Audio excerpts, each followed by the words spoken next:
this is a different motion design that we use for the helicopter system. It's still an electrically actuated belt-driven motion system. There's no hydraulics. It runs off a standard wall outlet, and you plug it into the wall, it'll run.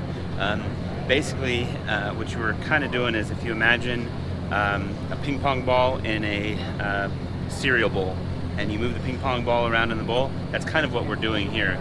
We moved the simulator on arcs, so in this case you can see the pitch arc moving, and it gives us, it allows us to give a more accurate representation of the motion of a helicopter, where you're essentially hanging from the rotor blades.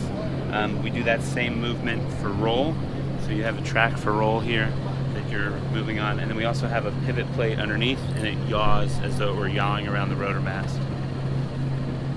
So that gives you a pretty good and also solid type of motions feeling, right? Yes. Because it's not, I'm sure that this is not very fast, so you're basically going, through the, standard rotary type of changes, which right. is, unless you do something. What are you simulating here? R44? This is an R44 that's simulated here right now. Can you do is it R22 compatible, so to speak? Yes, we can do an R22 and currently constitute L47. We're looking at other aircraft modules. 1, 2, 3, 4, 5, 6, 7, 8, 9, 10, and then you have the lower portion. That sounds good.